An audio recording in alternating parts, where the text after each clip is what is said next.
ദാവൂദ് നബി അലൈഹി ഇസ്ലാമിന്റെ ചരിത്ര വഴികളിലൂടെ സഞ്ചരിക്കുകയാണ് ജേണി വിത്ത് അൻവറിന്റെ വീഡിയോകളിലൂടെ നാം. ദാവൂദ് നബി അലൈഹി ഇസ്ലാം നിരവധി പരീക്ഷണങ്ങൾ അദ്ദേഹം നേരിട്ടു. അള്ളാഹു നിരവധി അനുഗ്രഹങ്ങൾ നൽകിയ പ്രവാചകൻ. ശബ്ദമാധുര്യം നാം ചർച്ച ചെയ്തു. പക്ഷികളും മൃഗങ്ങളുമെല്ലാം അദ്ദേഹത്തിന്റെ ശബ്ദമാധുര്യത്തിൽ ലയിച്ചു ചേരുമായിരുന്നു. പർവ്വതങ്ങളെയും പറവകളെയും ഒക്കെ അള്ളാഹു അദ്ദേഹത്തിന് കീഴ്പ്പെടുത്തി കൊടുത്തു. എന്തൊരത്ഭുതം! ഏറ്റവും വലിയ ബുദ്ധിശക്തിക്ക് ഉടമയായിരുന്നു ദാവൂദ് നബി അലൈഹി ഇസ്ലാമും മകൻ സുലൈമാൻ നബി അലൈഹി ഇസ്ലാമും. ഒരേ സമയം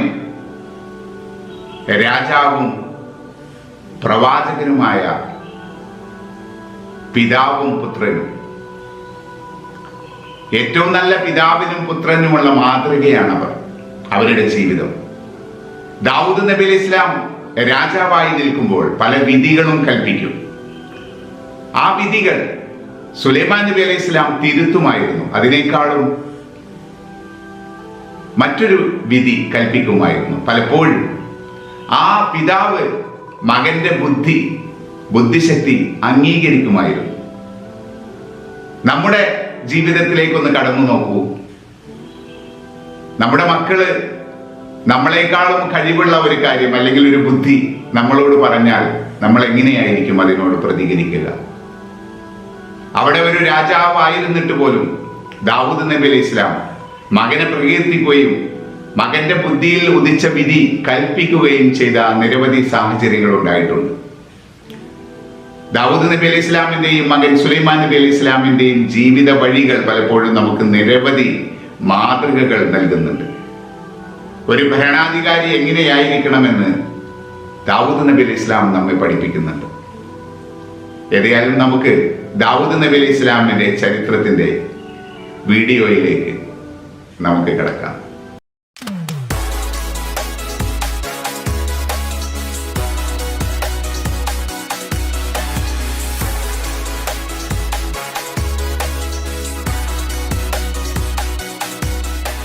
മലക്കുകളുടെ തസ്ബീഹ് പ്രസിദ്ധമാണ്.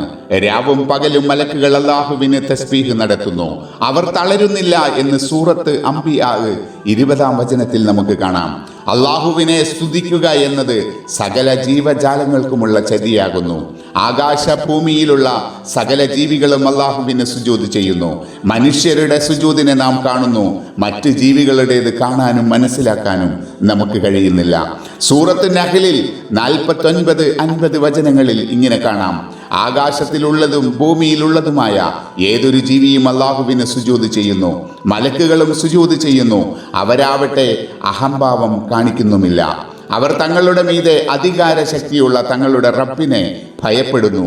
തങ്ങളോട് കൽപ്പിക്കപ്പെടുന്നതെല്ലാം അവർ ചെയ്യുന്നു. ധിക്കാരിയായ മനുഷ്യൻ കൽപ്പിക്കപ്പെടുന്നത് നിർവഹിക്കുന്നില്ല. അവൻ ശപിക്കപ്പെട്ടവനായി മാറുന്നു. മറ്റു ജീവികൾ അള്ളാഹു കൽപ്പിച്ചതെല്ലാം അനുസരിക്കുന്നു. സൃഷ്ടാവിന്റെ അനുഗ്രഹം നേടുന്നു. മനുഷ്യർക്ക് അള്ളാഹു നൽകുന്ന അതിമഹത്തായ അനുഗ്രഹമാണ് ബുദ്ധി. ജന്മസിദ്ധമായി തന്നെ അത് ലഭിക്കുന്നു. ചിലർക്ക് നല്ല ബുദ്ധിശക്തി കാണും.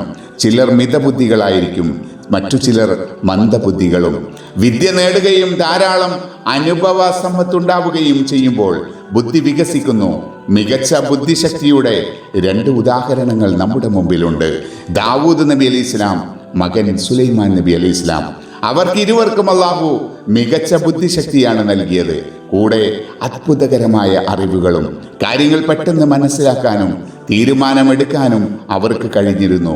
പിൽക്കാലക്കാർക്ക് അവരുടെ ചര്യകളിൽ നിന്നും മികച്ച പാഠങ്ങൾ പഠിക്കാനുണ്ട്. അതുകൊണ്ടാണ് അവരുടെ കാര്യത്തിൽ വിശുദ്ധ ഖുർആൻ നമുക്ക് പറഞ്ഞു തരുന്നത്. നമ്മുടെ സവിശേഷമായ ശ്രദ്ധയാകർഷിക്കാൻ പോന്ന ഒരു സംഭവം ഖുർആൻ വിവരിക്കുന്നുണ്ട്.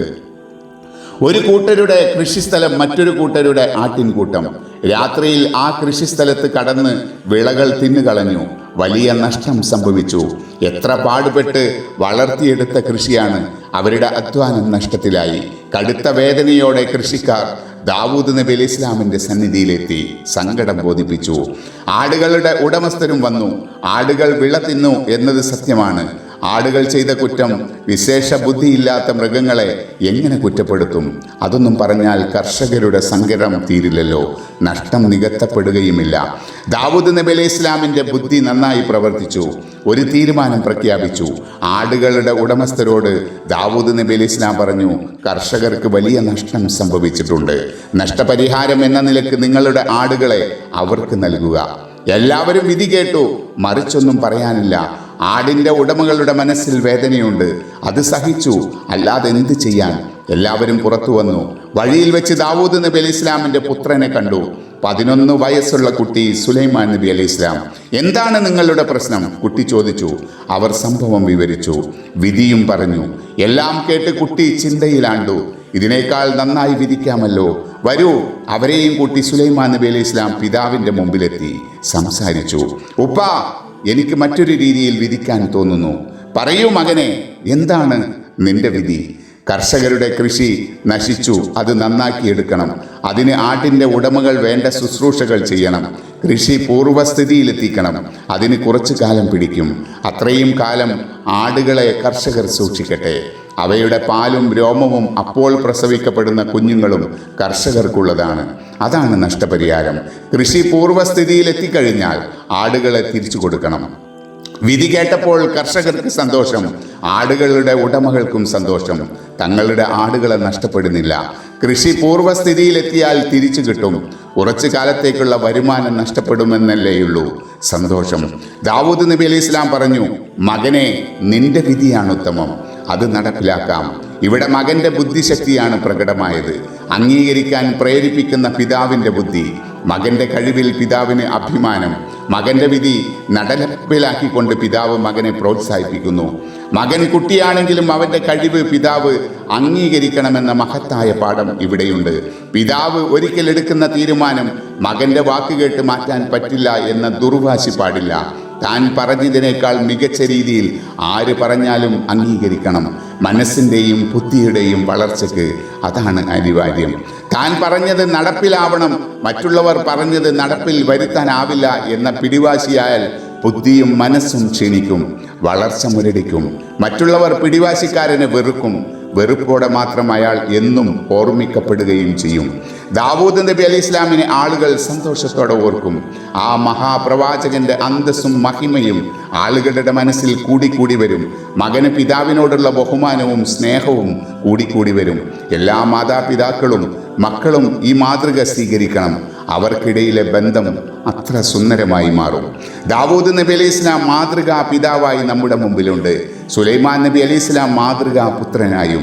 നാമൊക്കെ ആദ്യം പുത്രന്മാരായി, പിന്നെ പിതാക്കളായി. ഇരുവരെയും നാം മാതൃകയാക്കുക.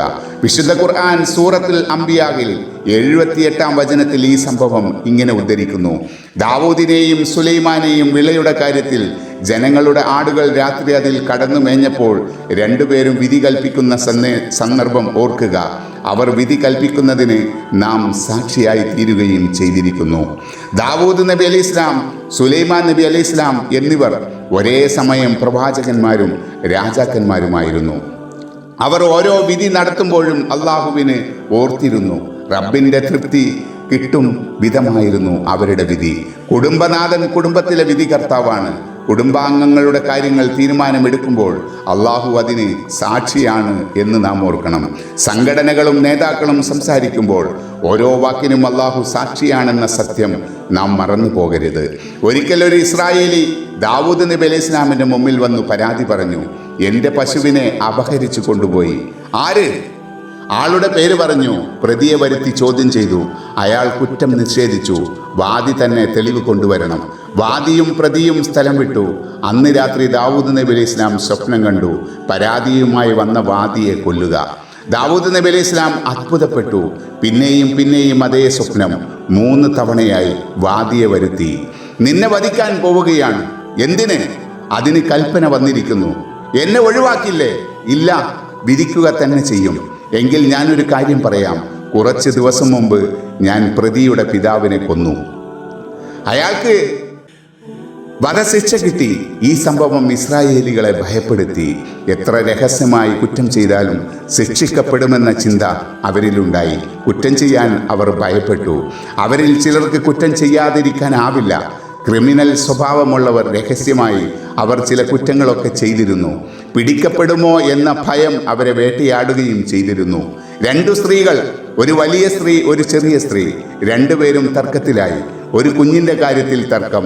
കുഞ്ഞ് എൻ്റേതാണ്, വലിയ സ്ത്രീ വാദിച്ചു. അല്ല, അത് എൻ്റേതാണ്, ചെറിയ സ്ത്രീ വിട്ടുകൊടുത്തില്ല.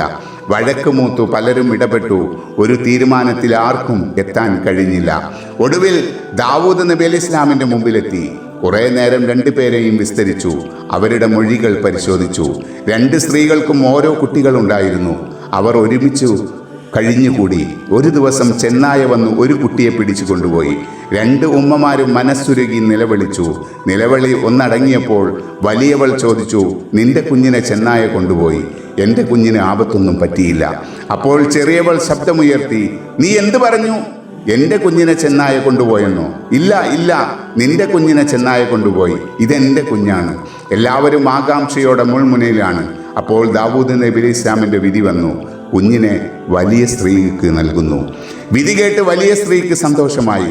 കണ്ണുനീർ തുടച്ച് പുഞ്ചിരി തൂകി കുഞ്ഞിനെ മാറോട് ചേർത്ത് പിടിച്ച് തുരുതുരെ ചുംബിച്ചു. ചെറിയ സ്ത്രീ മനസ്സുരുകി കരയുന്നു. വിധിയിൽ അവൾ തൃപ്തിയല്ല. സുലൈമാൻ നബി അലൈഹി ഇസ്ലാം വിധി അറിഞ്ഞു. ചെറിയ സ്ത്രീയുടെ നിലവിളി കേട്ടു. ആ കണ്ണീരും നെടുവീർപ്പും പ്രത്യേകം ശ്രദ്ധിച്ചു. ഇപ്പോൾ എല്ലാവരെയും ശ്രദ്ധ സുലൈമാൻ നബി അലൈഹി ഇസ്ലാമിലാണ്. 2 പേരും സ്ത്രീകളും ആ സന്നിധിയിലുണ്ട്. 2 പേരുടെയും കരച്ചിൽ കണ്ടു, പരാതി കേട്ടു. സുലൈമാൻ നബി അലൈഹി ഇസ്ലാമിൻ്റെ വേലക്കാരോട് ഇങ്ങനെ കൽപ്പിച്ചു, നല്ല മൂർച്ചയുള്ള ഒരു കത്തി കൊണ്ടുവരൂ. കത്തി കൊണ്ടുവന്നു. എല്ലാവരും വളരെ ആകാംക്ഷയിലാണ്. കുഞ്ഞിനെ മേശപ്പുറത്ത് മലർത്തിക്കിടത്തി. കുഞ്ഞിനെ 2ആയി പിളർക്കാൻ പോവുകയാണ്. ഓരോരുത്തർക്കും ഓരോ പിളർപ്പ് കൊടുക്കാം. എന്താ, എൻ്റെ വിധി സ്വീകാര്യമല്ലേ? വിധി ഞാൻ സ്വീകരിക്കാം, വലിയ സ്ത്രീ പറഞ്ഞു. ചെറിയ സ്ത്രീ ഉച്ചത്തിൽ കരഞ്ഞുകൊണ്ട് പറഞ്ഞു, വേണ്ട, കുഞ്ഞിനെ പിളർക്കേണ്ട, എനിക്ക് കുഞ്ഞിനെ വേണ്ട, അവൾക്ക് കൊടുത്തോളൂ, ഞാൻ സഹിച്ചോളാം. എന്നാലും കുഞ്ഞിൻ്റെ ശരീരത്തിൽ ഒരു പോറൽ പോലും ഉണ്ടാവരുത്. സുലൈമാൻ നബി അലൈഹി ഇസ്ലാമിന് കാര്യങ്ങൾ മനസ്സിലായി. കണ്ടു നിന്നവർക്കും സത്യം മനസ്സിലായി. കുഞ്ഞിനെ യഥാർത്ഥ മാതാവ് ചെറിയ സ്ത്രീയാകുന്നു.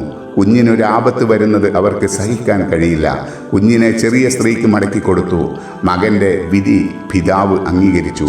ഇസ്രായേലിയർക്കിടയിൽ ഈ സംഭവം വളരെ പ്രസിദ്ധമായി തീർന്നു. ഉമ്മാക്ക് കുഞ്ഞിനോടുള്ള കലർപ്പില്ലാത്ത സ്നേഹം, അതിൻ്റെ മികച്ച ഉദാഹരണമായി അവർ ഈ സംഭവം പറഞ്ഞു നടന്നു. മുഹമ്മദ് നബി സല്ലല്ലാഹു അലൈഹി വസല്ലം തങ്ങൾ ഇങ്ങനെ പ്രസ്താവിച്ചിട്ടുണ്ട്, വിധികർത്താവ് വിധി പറയുമ്പോൾ സത്യം കണ്ടെത്താൻ പരമാവധി ശ്രമിക്കണം. അപ്പോൾ അദ്ദേഹത്തിന് 2 പ്രതിഫലമുണ്ട്. സത്യം കണ്ടെത്തിയതിന് 1 പ്രതിഫലം, ശ്രമം നടത്തിയതിന് 2ആം പ്രതിഫലവും. ഇനി സത്യം കണ്ടെത്താൻ ശ്രമിച്ചു, കണ്ടെത്തിയില്ല എങ്കിൽ വിധികർത്താവിന് 1 പ്രതിഫലമുണ്ട്, ശ്രമിച്ചതിനുള്ള പ്രതിഫലം. സത്യത്തോടൊപ്പം നിൽക്കണം എന്നും എപ്പോഴും. പേരും പദവിയും പടവും നഷ്ടപ്പെട്ടാലും മുമ്പ് സത്യത്തോടൊപ്പം നാം നിൽക്കണം. മുഹമ്മദ് നബി സല്ലല്ലാഹു അലൈഹി വസല്ലമ തങ്ങൾ ഇസ്ലാം മത പ്രചരണം നടത്തിക്കൊണ്ടിരിക്കുന്ന കാലം ശത്രുക്കളുടെ ഉപദ്രവം വർദ്ധിച്ചിരിക്കുന്നു. പ്രവാചകനും അനുയായികളും വളരെയേറെ ബുദ്ധിമുട്ടുകൾ അനുഭവിച്ചു കൊണ്ടിരിക്കുന്നു. അള്ളാഹു അവരോട് ക്ഷമിക്കുവാൻ ഉപദേശിക്കുന്നു. ദാവൂദ് നബി അലൈഹി ഇസ്ലാമിനെ ഓർക്കുവാനും ആവശ്യപ്പെടുന്നു. വിശുദ്ധ ഖുർആൻ പറയുന്നത് ശ്രദ്ധിക്കൂ. വിശുദ്ധ ഖുർആനിൽ 38-ാം അധ്യായത്തിൽ 17-ാം വചനത്തിൽ ഇങ്ങനെ കാണാം, നബിയെ, അവർ പറയുന്നതിനെ പറ്റി ക്ഷമിച്ചുകൊള്ളുക. നമ്മുടെ അടിയനെ കരുത്തുള്ള ദാവൂദിനെ ഓർക്കുകയും ചെയ്യുക. നിശ്ചയമായും അദ്ദേഹം വളരെ വണക്കമുള്ള ആളായിരുന്നു. നബി തങ്ങൾ പലപ്പോഴും ദാവൂദ് നബി അലൈഹി ഇസ്ലാമിനെ ഓർക്കാറുണ്ടായിരുന്നു, പ്രശംസിച്ചു സംസാരിക്കാറുണ്ടായിരുന്നു.